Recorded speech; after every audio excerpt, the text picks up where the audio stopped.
प्यारे बच्चों, मैं आपके अपने YouTube चैनल हिंदी स्वरूपा में आप सबों का स्वागत करती हूँ।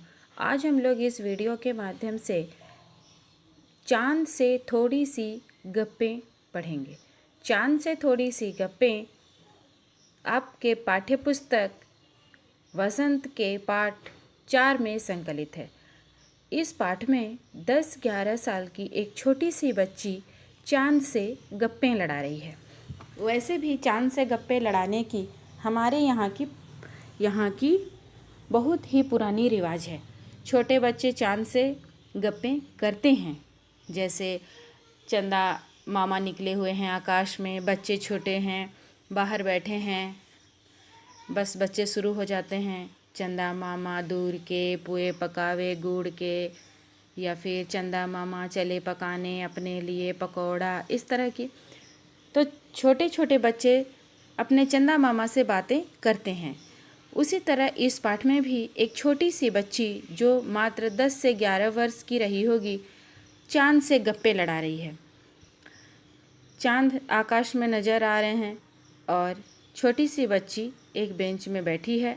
आप चित्र देख सकते हो, इसमें गप्पे लड़ा रही है। यह कविता शमशेर बहादुर सिंह द्वारा रचित है। छोटी सी बच्ची चांद से क्या कहती है, ये सुनिए। गोल हैं खूब मगर आप तिरछे नजर आते हैं जरा। चांद को कहती है कि आप गोल तो हैं, लेकिन सीधे गोल नजर नहीं आ रहे हैं, तिरछे नजर आ रहे हैं। आप पहने हुए हैं कुल आकाश तारों जड़ा। ये आकाश जो है ये आपका वस्त्र है, क्योंकि वस्त्र में मनुष्य ढका होता है, और ये चांद जो है सो आकाश के आवरण में ढका हुआ है। चारों ओर विशाल विस्तृत नभ है और उनमें तारे जड़े हुए हैं। यही बात छोटी सी बच्ची चांद से कहती है। सिर्फ मुंह खोले हुए है अपना गोरा चिट्टा गोल मटोल। चांद से कहती है कि आप अपना मुंह खोले हुए हो, गोरा चिट्टा और गोल मटोल। अपनी पोशाक को फैलाए हुए चारों स्मित। अपनी पोशाक को फैलाए हुए हो चारों स्मित। स्मित अर्थात बच्चों दिशा। तो बच्ची कहती है अपने पोशाक को आप चारों दिशाओं में फैलाए हुए हो, आप कुछ तिरछे नजर आते हैं, जाने कैसे। आप हमेशा कुछ तिरछे से क्यों नजर आते हैं, पता नहीं ऐसा क्यों है। खूब हैं गोकी, यानी कि गोकी अर्थात यद्यपि हालांकि। तो आप खूब हैं, हालांकि वाह जी वाह, क्या हमको भी नीरा बुद्धू समझा है। हम समझते ही नहीं जैसे कि आपको बीमारी है। छोटी सी बच्ची कहती है चांद से कि आप हमेशा तिरछा नजर आते हो। क्यों, ऐसा क्यों सोचते हो, हमें बेवकूफ़ बना रहे हो, हमें बुद्धू नीरा समझे हो। वाह जी वाह, ना ना ना ना, ऐसा नहीं है। हम समझते ही नहीं जैसे कि आपको बीमारी है। मतलब आप हमें बेवकूफ़ बनाने के लिए तिरछे हो रहे हो, ऐसी बात नहीं है। आपको तो तिरछे होने की जैसे कि बीमारी है।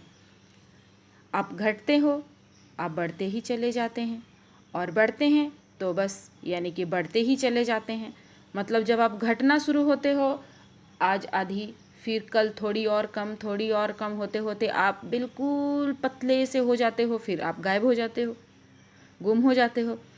फिर जब थोड़े नज़र आते हो, फिर प्रतिदिन बढ़ते जाते हो, बढ़ते जाते हो। एक दिन ऐसा आता है कि आप पूरे गोल हो जाते हो, बढ़ते ही चले जाते हो पूरे रोटी के जैसे। दम नहीं लेते हैं जब तक बिल्कुल ही गोल ना हो जाए। मतलब यहाँ बिल्कुल ही गोल ना हो जाए, यानी कि चांद आधे से बढ़ते बढ़ते बढ़ते बढ़ते आप लोग देखे होंगे एक दिन पूरा गोल नज़र आता है। फिर जब उस थोड़ा थोड़ा घटना शुरू हुआ, एक दिन ऐसा आता है पूरे गोल, यानी कि गायब। यहाँ गोल शब्द का दो अर्थ है बच्चों। एक गोल यानी कि पूरा चंद्रमा गोल रोटी के जैसे, और एक गोल मतलब गोल हो जाना, यानी कि गुम हो जाना। यह मरज आपका अच्छा ही नहीं होने में आता है। यह जो आपकी मरज यानी कि बीमारी, यह जो आपकी बीमारी है वो तो कभी ठीक होने की नाम ही नहीं लेती है। यानी कि आप तो कभी सुधरोगे नहीं, कभी ठीक नहीं होगे। आज आप जैसे हो, कल आप वैसे नज़र आओगे नहीं। आप तिरछे नज़र आओगे, धीरे धीरे कम कम होते होते आप एक दिन बिल्कुल गोल हो जाओगे, गायब हो जाओगे। फिर आप नज़र आना शुरू हो जाओगे और एक दिन पूरे गोल नज़र आओगे। ये जो बीमारी है ये आपको अच्छा नहीं होने देता। बच्चों, अब हम लोग इसके पर प्रश्न अभ्यास में नज़र डालते हैं। प्रश्न है, आप पहने हुए हैं कुल आकाश के माध्यम से लड़की कहना चाहती है कि, यहाँ 2 उत्तर दिए गए हैं, क और ख। चांद तारों से जड़ी हुई चादर ओढ़कर बैठा है, या फिर चांद की पोशाक चारों दिशाओं में फैली हुई है। बच्चों, ख नंबर उत्तर सही होगा। चांद की पोशाक चारों दिशाओं में फैली हुई है। चांद की पोशाक चारों दिशाओं में फैली हुई है। इसमें आप देख सकते हो क नंबर में रेड कलर से टिक है, परंतु यह गलत है। ठीक है, उत्तर ख सही होगा। चांद की पोशाक चारों दिशाओं में फैली हुई है।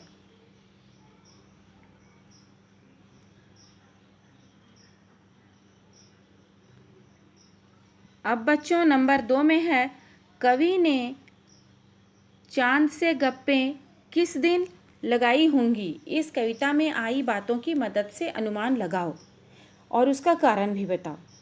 कवि ने चांद से गप्पें किस दिन लगाई होगी।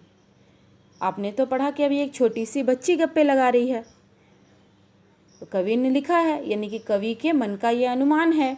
कवि स्वयं को एक छोटी सी बच्ची समझकर चांद से गप्पे लड़ा रहे हैं। इसका मतलब कवि ही चांद से गप्पे लड़ा रहे हैं। छोटी सी बच्ची तो सिर्फ कल्पना मात्र है। तो कवि ने चांद से गप्पे किस दिन लगाई होंगी, इसका हमें अनुमान लगाना है। यहाँ 3 दिन दिए हुए हैं। पहला दिन है पूर्णिमा, दूसरा है अष्टमी से पूर्णिमा के बीच, और तीसरा है प्रथमा से अष्टमी के बीच। अब हमें देखना है कि कौन सा दिन यहाँ सही होगा। क्या कवि ने पूर्णिमा के दिन गप्पे लड़ाई होंगी? नहीं, क्योंकि पूर्णिमा के दिन तो चांद पूरी तरह से गोल होता है और बच्ची कह रही है कि तिरछा है। इसका मतलब पूर्णिमा सही नहीं है। आते हैं हम लोग, उसके बाद है अष्टमी से पूर्णिमा के बीच। अष्टमी से पूर्णिमा के बीच ही चांद गोल और तिरछा नजर आता है। इसका मतलब अष्टमी से पूर्णिमा के बीच चांद गोल और तिरछा नजर आता है, यानी कि अष्टमी से पूर्णिमा के बीच ही कवि ने चांद से गप्पे लगाई होंगी। यही उत्तर सही है। प्रथमा से अष्टमी के बीच चांद बहुत ही पतला नजर आता है। प्रथमा में बिल्कुल धागा के जैसा, उसके बाद उससे थोड़ा मोटा, यानी कि यहाँ धागा के जैसा जब चांद नजर आता है, उसके बारे में कविता में कोई चर्चा नहीं है। तो 2 नंबर में जो है अष्टमी से पूर्णिमा के बीच, यही उत्तर सही होगा। कवि ने अष्टमी से पूर्णिमा के बीच चांद से गप्पे लगाई होंगी, क्योंकि इसी बीच चांद गोल और तिरछा नजर आता है।